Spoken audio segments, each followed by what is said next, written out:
Buenos días a todos. Comenzamos con la lectura de hoy de el Sri Ram Charitamrita de Tulsidas Ji o el Ramayana de Sant Tulsidas. Gurur Brahma, Gurur Vishnu, Gurur Devo Maheshwara, Gurur Sakshat Param Brahma, Tasmai Shri Gurave Namaha. Om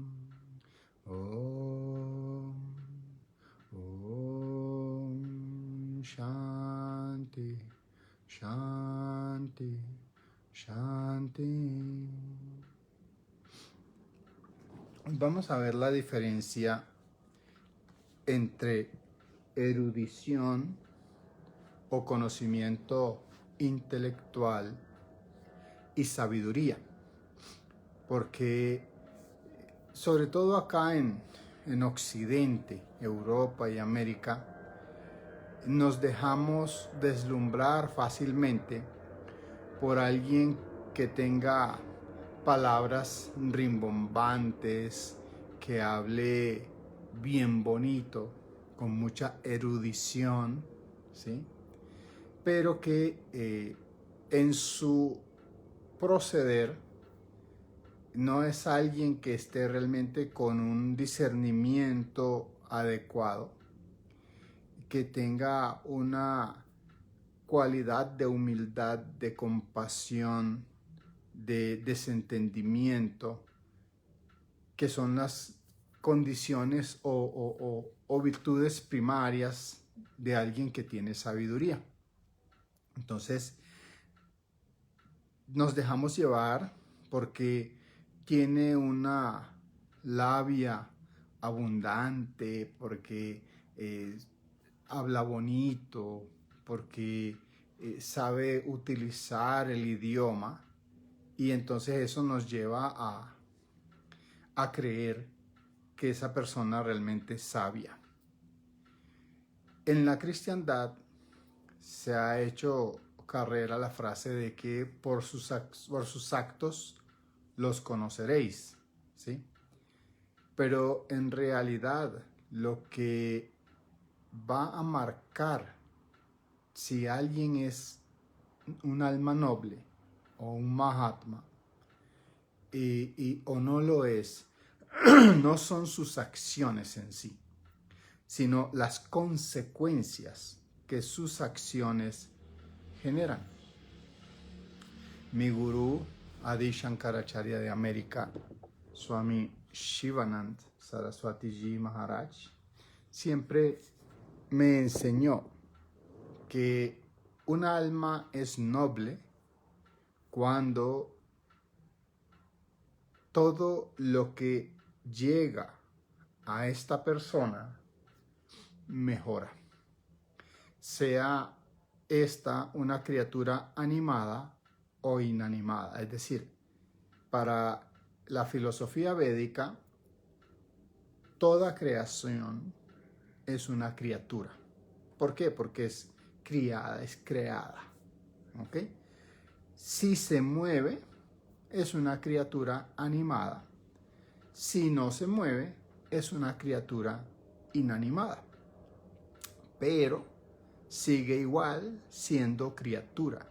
Y como criatura es parte de ese conjunto de energía, de conocimiento y de gozo que llamamos Dios.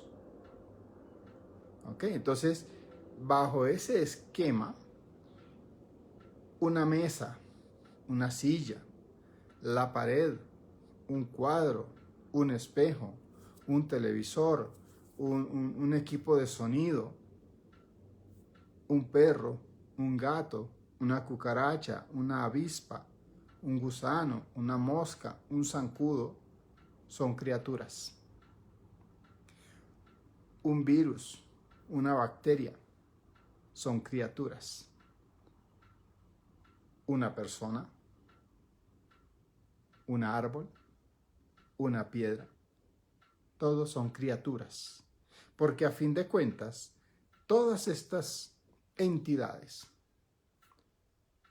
tienen ese cúmulo de energía o son parte de ese cúmulo de energía, de conocimiento y de gozo que hay en todo el universo, que permea todo el universo y constituye eso que llamamos Dios.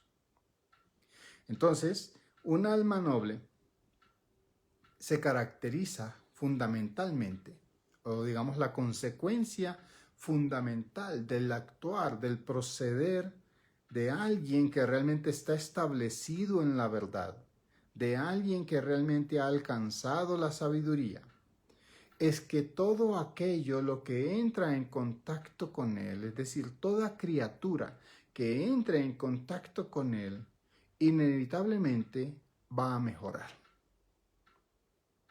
La condición o la cualidad fundamental del alma noble es que es un mejorador de toda aquella criatura que entra en contacto con ella.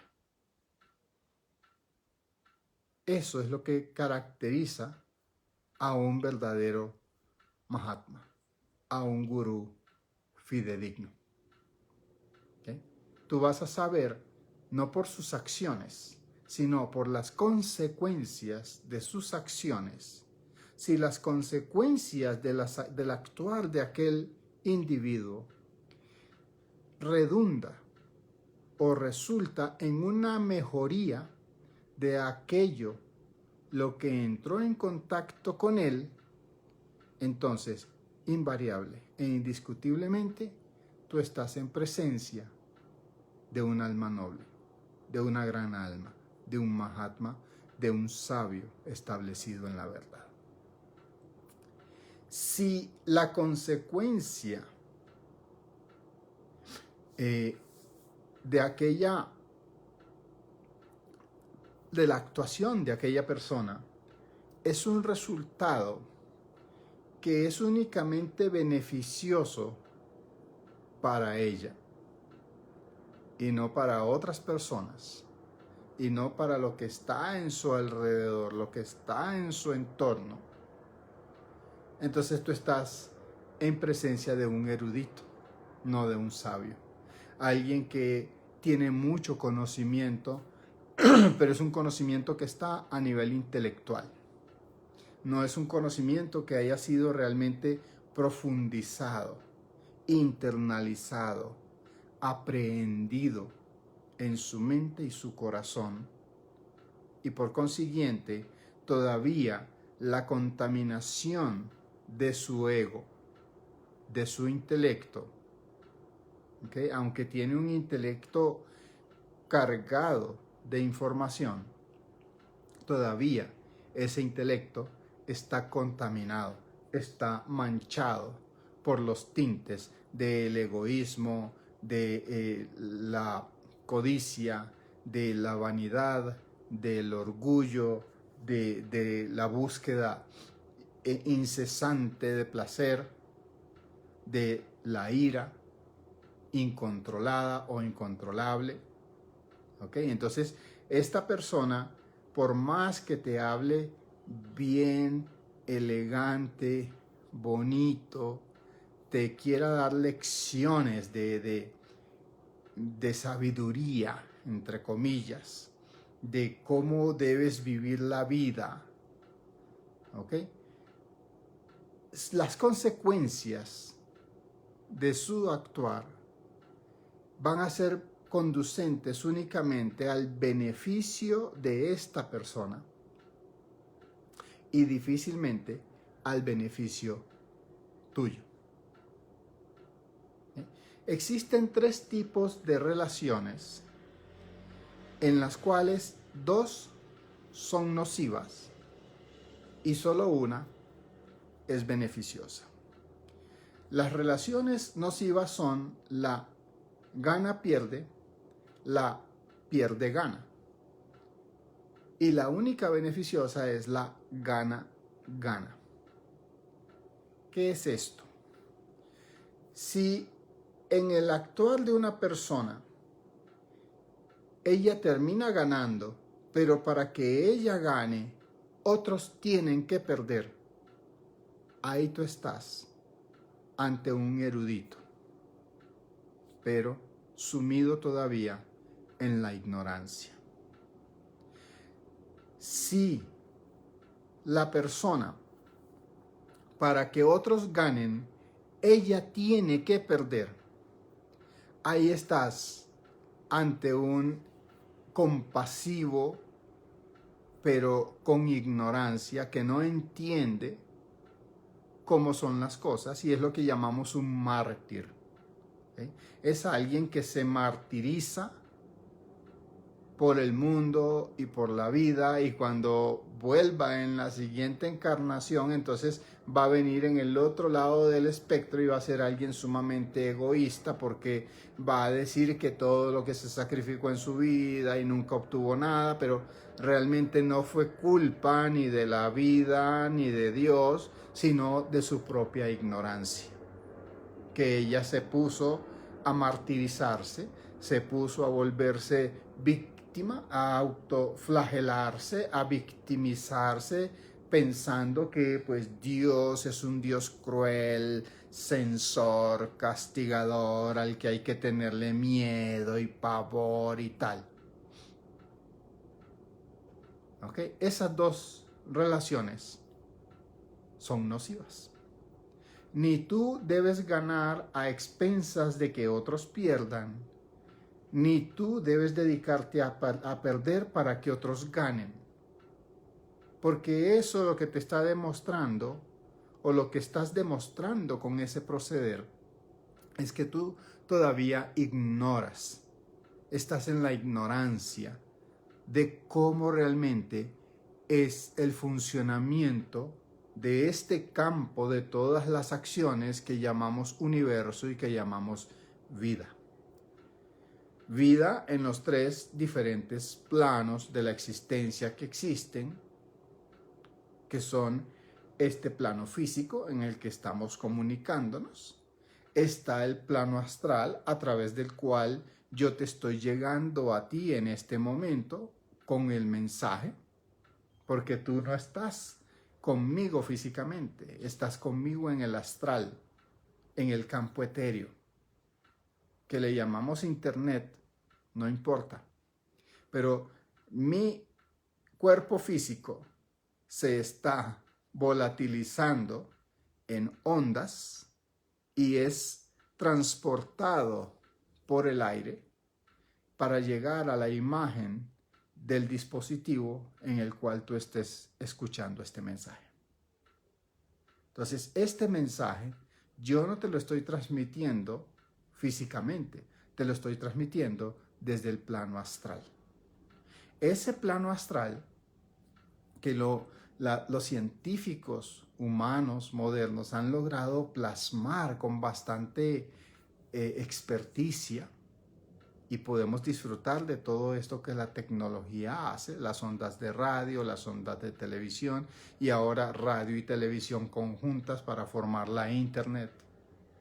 ¿Okay? Ese plano astral, ahora tú puedes corroborar que realmente existe. Cuando abandonamos estos cuerpos físicos que ya no pueden sostener más la vida, entonces pasamos al plano astral más de lleno. Y existe otro plano más sutil, más evolucionado, que es el plano causal. ¿Ok? Entonces, cuando nosotros estamos en este universo manifestado, en donde hay zonas que para los que estamos en el cuerpo físico son desconocidas, hay leyes que para nosotros se cumplen, pero que en el plano astral no se cumplen, son otras leyes diferentes, y en el plano causal también hay otras leyes mucho más sutiles, mucho más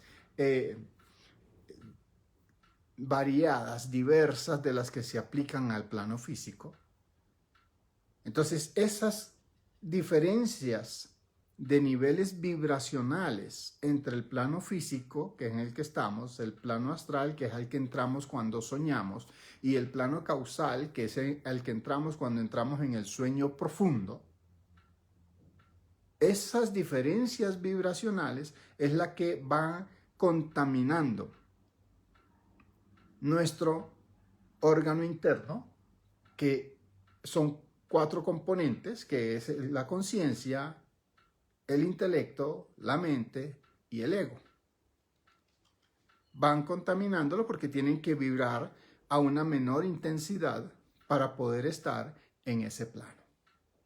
Entonces, cuando entramos al plano físico, cuando nacemos acá, pues tenemos el máximo grado de contaminación de la conciencia, del intelecto, de la mente y del ego. Y ahí es donde entra el desarrollo espiritual.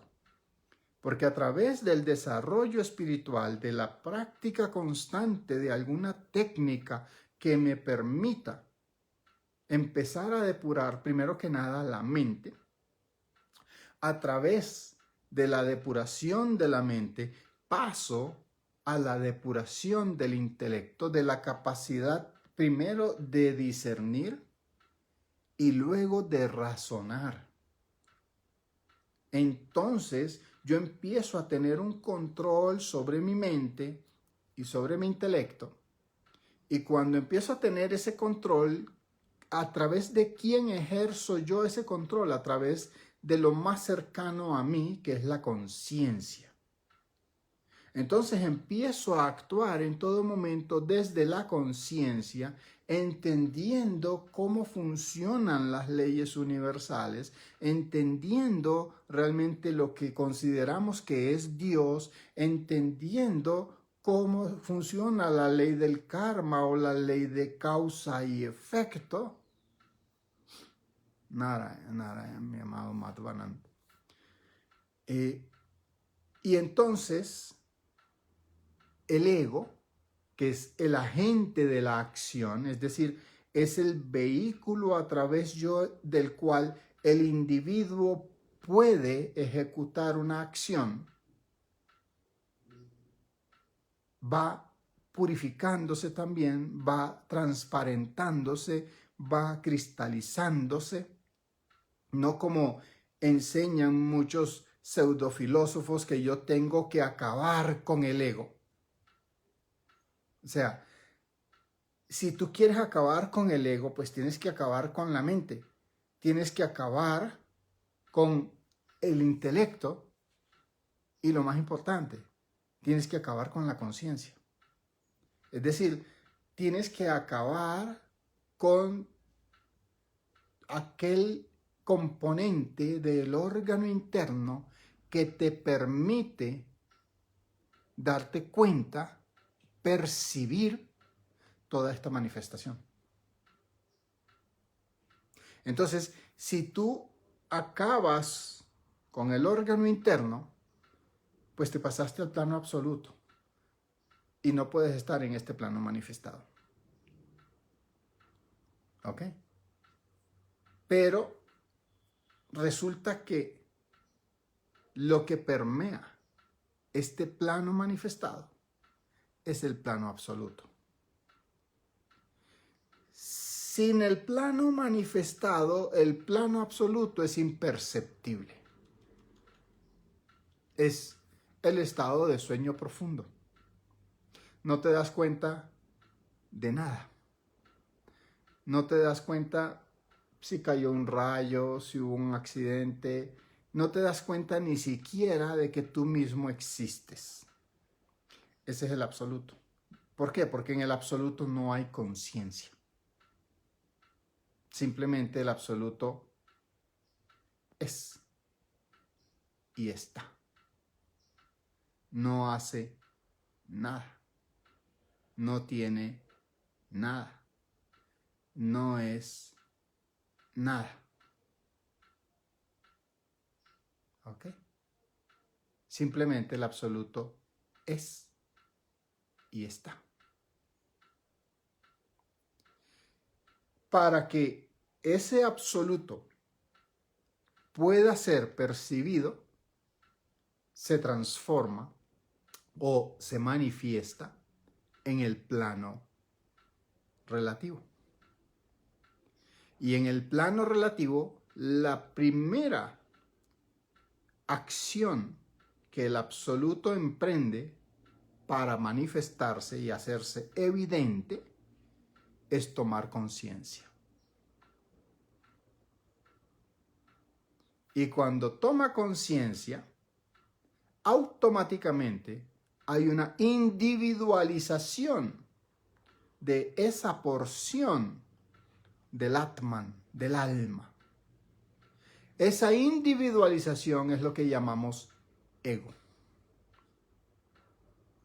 Para que este cuerpo pueda existir, yo debo haber generado, que lo tengo, un ego. A ese ego le llamamos la personalidad. Entonces, yo que soy el Atman, yo que soy ese cúmulo de conocimiento, de energía y de gozo, manifestado acá, genero una personalidad. A esa personalidad se le adjudica o realmente genera una forma, que es esta que estás viendo. Y esta forma es la que se llama Swami Atmanand Saraswati Ji Maharaj Shankaracharya América.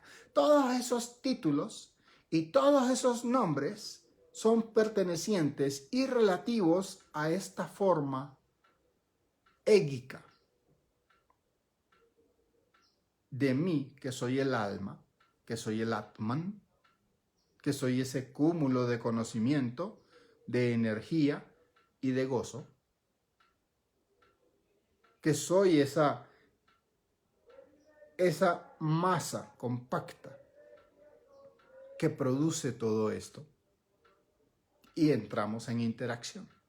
Porque si yo no genero esto, no puedo venir a interactuar contigo y decirte, mira, así son las cosas realmente en el mundo y en la vida.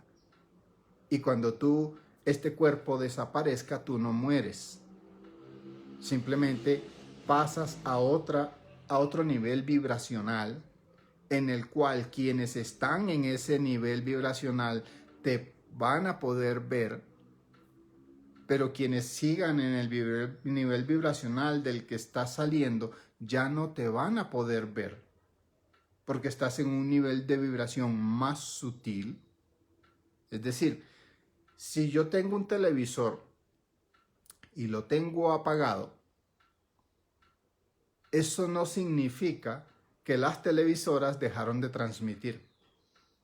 No, lo que significa es que yo no tengo el aparato conectado para poder ver lo que están transmitiendo las televisoras.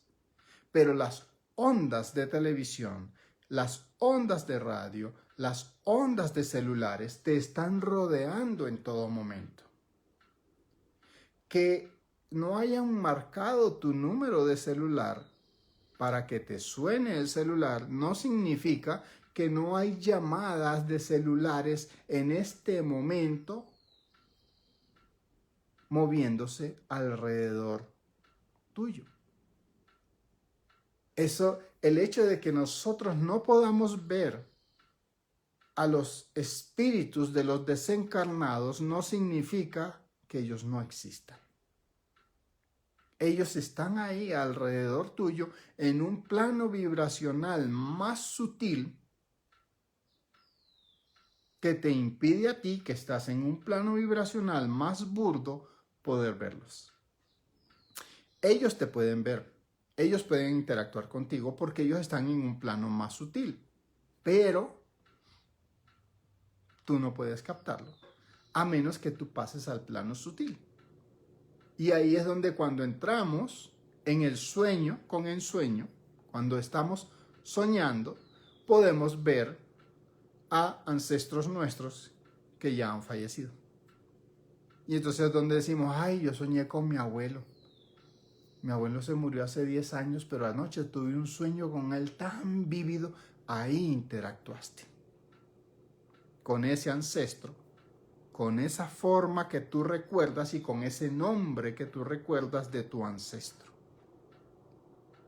que es lo que a nivel conceptual, a nivel intelectual, es lo que te permite a ti captar la esencia, el alma de aquel individuo. ¿Okay? Entonces eso es lo que debemos tener claro. Cuando nosotros empezamos el proceso de desarrollo espiritual, de purificación, de depuración, de transparentación del ego, es porque hemos depurado la mente y empezamos a controlar nuestros pensamientos. Hemos, a través del control de los pensamientos, controlado el intelecto. Y ya no solo tenemos capacidad de discernir, sino también de racionalizar.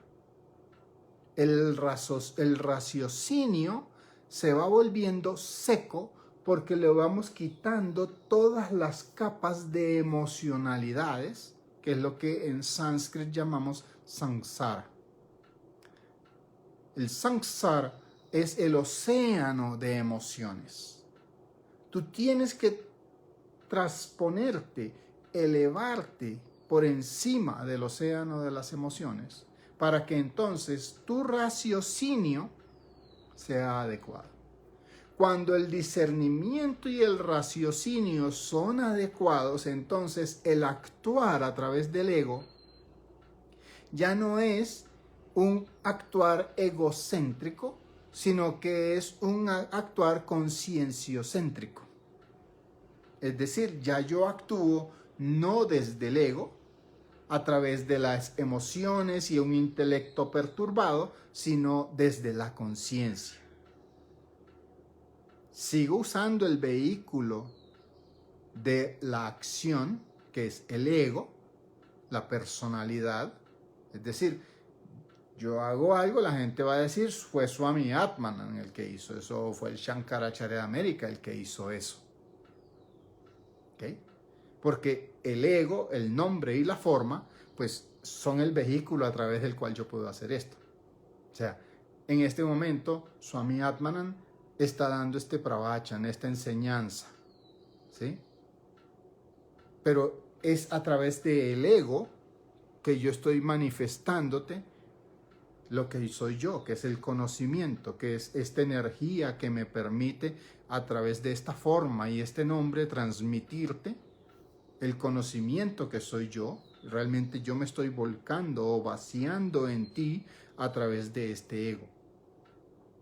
En la medida en que el ego está transparentado, la luz del alma, el conocimiento, pasa puro, pasa sin filtros, porque no hay el interés personalizado, no hay el egoísmo, no hay la codicia, no hay la ambición, no hay nada de lo que yo esté buscando en retribución de compartirte esto que te estoy compartiendo. Es simplemente el puro, llano y simple gozo en el que yo vivo y tú deberías vivir siendo la misma esencia que soy yo. Lo que me lleva, lo que me empuja, lo que me impulsa a compartirte este conocimiento y decirte, esa es la realidad. Entonces, eso es el desarrollo espiritual. Cuando el individuo, a través de una técnica como la mantra yoga meditación y por la gracia de algún grande gurú o maestro, puede sentarse a llevar una vida de autodisciplina que le va permitiendo el control de la mente, el control del intelecto, la transparentación del ego, la cristalización del ego, para que la conciencia se empiece a hacerse notoria en el proceder de aquel individuo, lo que llamamos el proceso de desarrollo espiritual. Se necesita para ello una técnica comprobada que funcione y un gurú fidedigno realmente establecido en la verdad. Son las dos condiciones para que tú puedas empezar tu proceso de desarrollo espiritual. En ese proceso hay quienes ganan mucho conocimiento, acumulan conocimiento y acumulan conocimiento y acumulan conocimiento, pero en ningún momento lo internalizan, lo aprehenden, lo hacen parte suya, sino que lo dejan ahí en la superficialidad del intelecto, no lo pasan a la conciencia, no toman conciencia de aquel conocimiento, sino que el ruido que generan su mente y su intelecto no permiten que aquel conocimiento se decante y permee y llegue hasta la conciencia, que es el que se encarga realmente de purificar el ego, de depurar el ego. Entonces, son personas que tienen una mente tan contaminada que ese conocimiento se queda ahí en la superficialidad de la mente. A la mente la controla el intelecto, porque el intelecto es superior a la mente. Al intelecto lo controla el ego, porque el ego es superior al intelecto y a la mente. Y al ego lo único que lo controla es la conciencia. Entonces yo tengo que hacer que ese conocimiento que mi gurú me está impartiendo pase de la mente, porque a través de mis oídos y de mis ojos el conocimiento llega a la mente. A través de los sentidos el conocimiento impacta la mente. Pero si yo tengo una mente obnubilada, obtusa, contaminada, no voy a permitir que ese conocimiento permee al intelecto. Yo me cierro mentalmente. Porque no, lo que está diciendo este Mahatma o esta persona es locura. Eso es locura, eso es locurita, eso no es así, eso no es así. No, eso no es así. Ahí obnubilé mi mente, la bloqueé, la cerré, y ese conocimiento, por muy puro que fuera, no llegó al intelecto. Porque yo en mi mente me cerré. Esas son las personas obtusas, que solo reconocen aquello que esté de acuerdo a lo que ellos creen que es. Y si no, cierran la mente.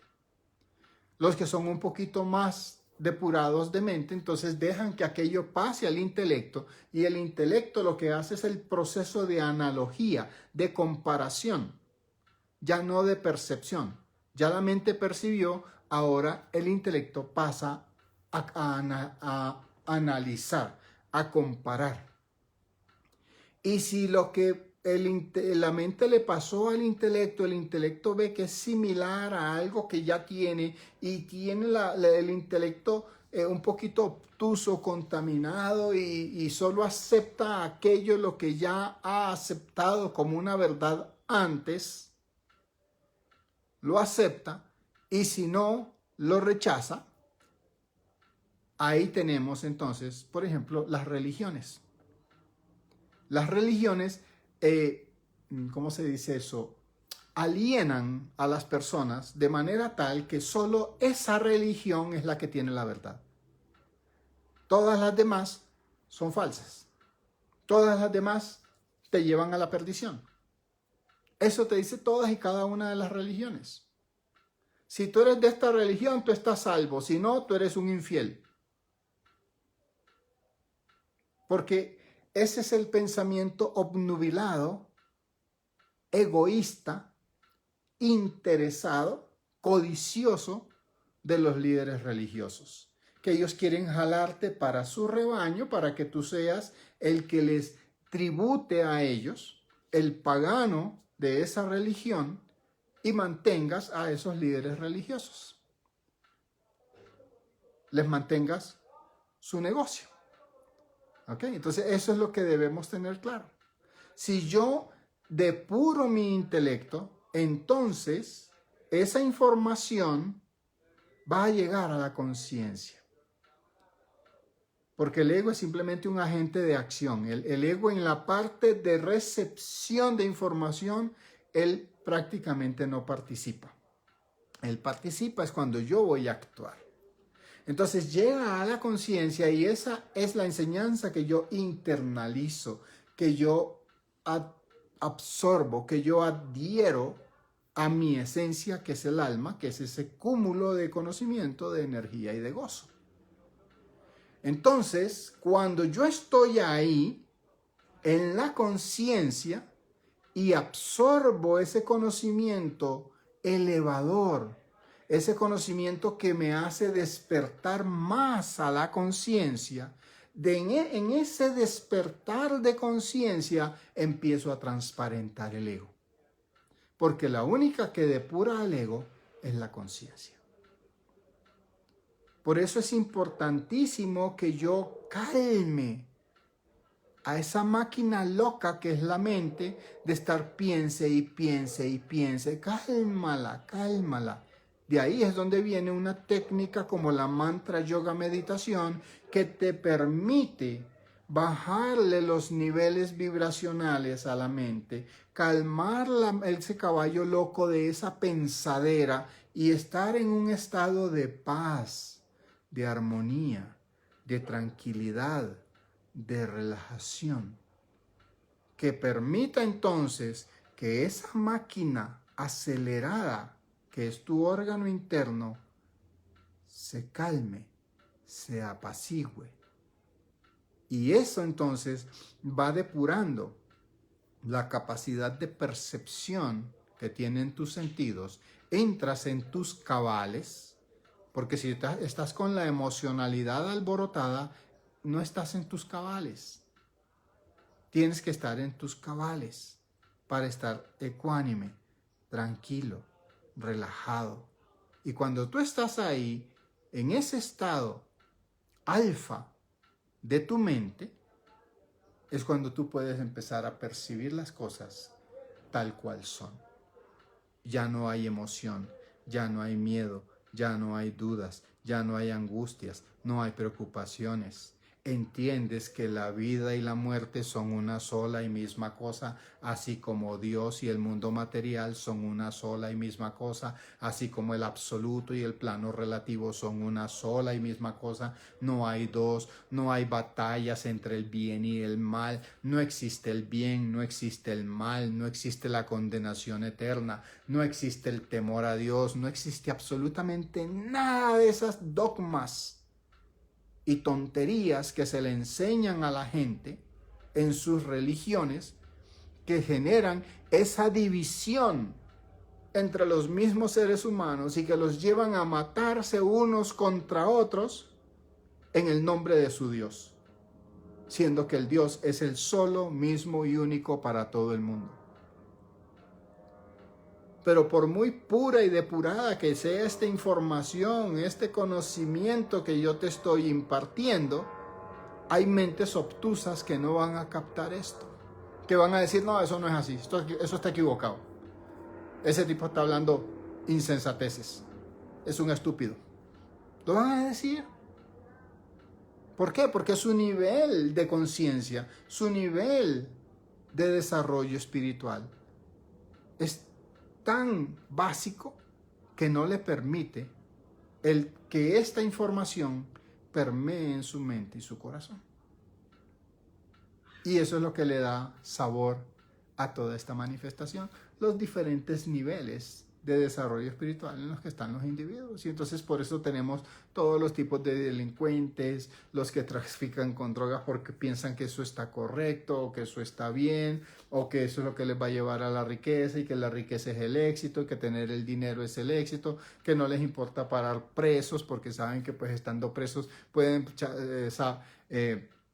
¿cómo se llama? Sobornar a autoridades para que los dejen irse y tal. Y viven en ese mundo que para ellos es la maravilla. Y está bien. Si tú te sientes bien así, dale. No hay problema. Pero son personas que viven constantemente sumergidas en el samsara, en el océano de la ignorancia, en el océano de las emociones, aquel que no les permite ver las cosas como realmente son.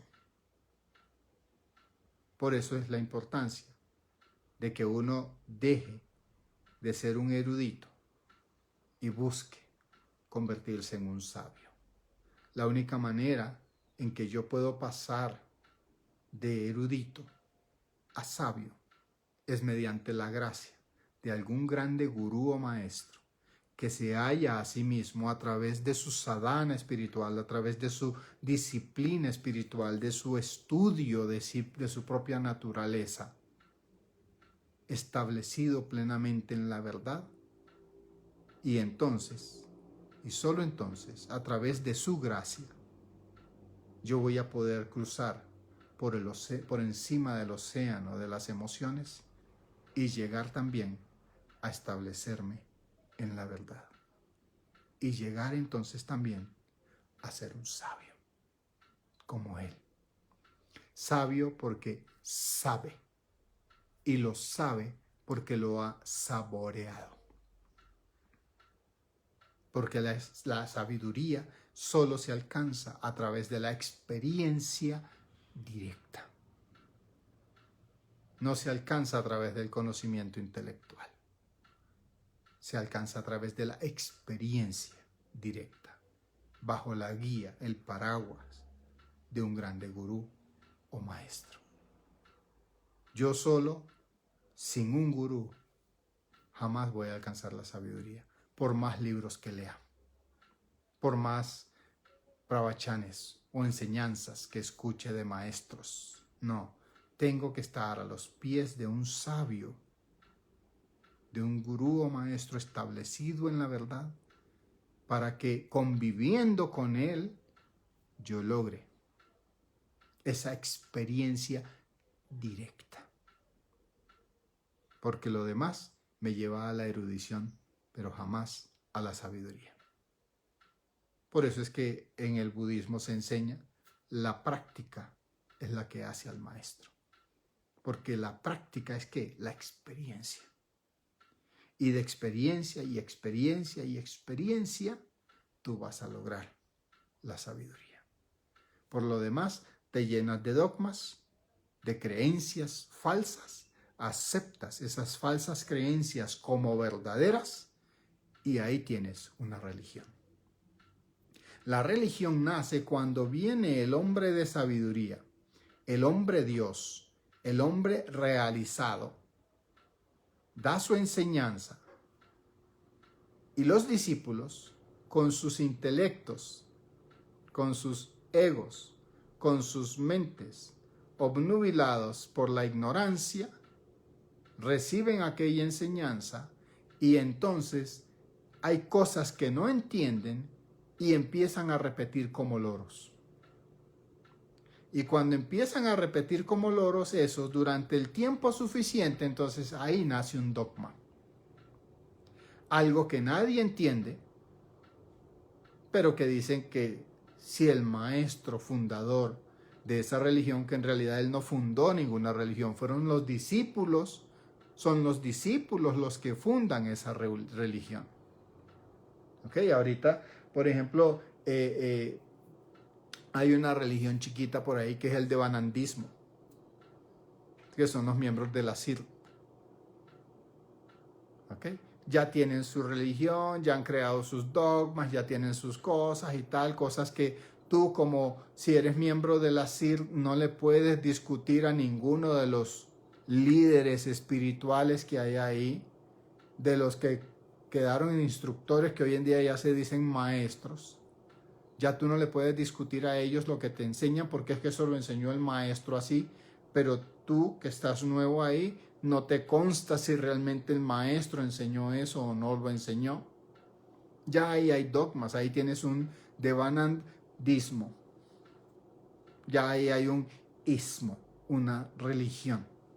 Están haciendo el Sai-Bavismo, en donde hay personas que no interactuaron con Sai Baba, pero te están enseñando lo que Sai Baba enseñaba.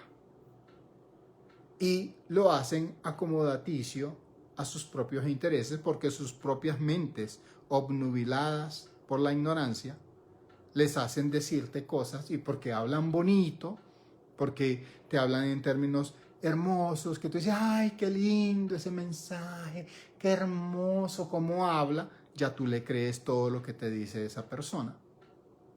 Y ahí están haciendo otra religión que es el Sai Bavismo.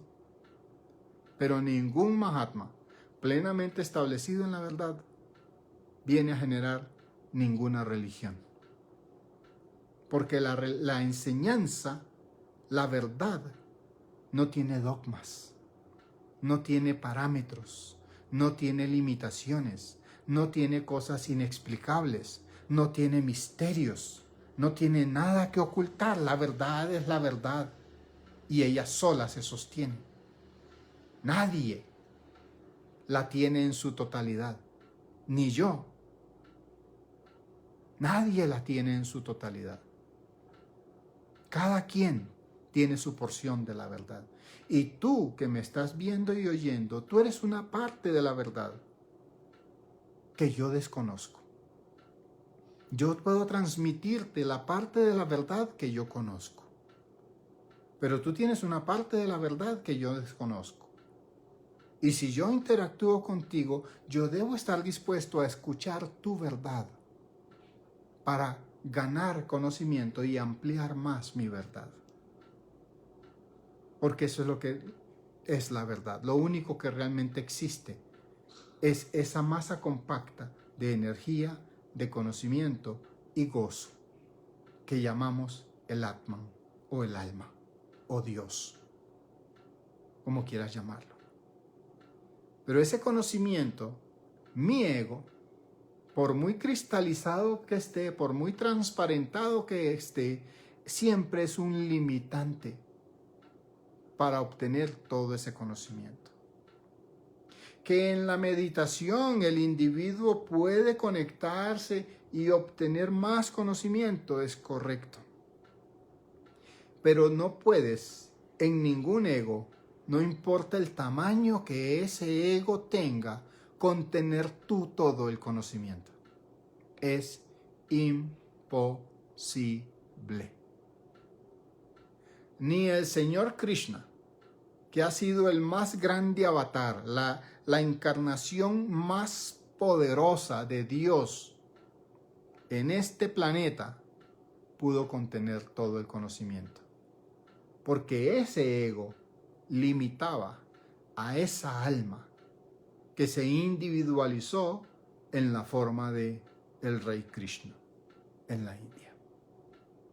Ni él, que ha sido el más grande de todos los que hay, de Jesucristo, de Zoroastro, de Confucio, de Ram, de Buda, de todos los avatares que han venido y de quienes han surgido religiones, el más grande ha sido Krishna. El más grande de todos. El más poderoso, el más contenedor, el que ha tenido el ego más inmensamente capaz de absorber el conocimiento y transmitirlo, pero ni aún él pudo contener toda la verdad. Pudo contener todo el conocimiento. Y eso es lo que debemos tener claro. Por más grande que sea el avatar, por más grande que sea el Dios humanado, su humanización le limita. ¿Por qué? Porque hay un contorno que va a delimitar a ese ego. Ese contorno hace que haya un dentro y un fuera. Y por muy grande que sea el contorno que se hace, siempre el fuera va a ser mucho más grande que lo que puede quedar contenido en ese ego. Y eso, todo Mahatma plenamente establecido en la verdad lo entiende. Y él sabe que es más lo que desconoce que lo que conoce. Y eso le da la virtud suprema para sostener la causa de la devoción, que es la humildad.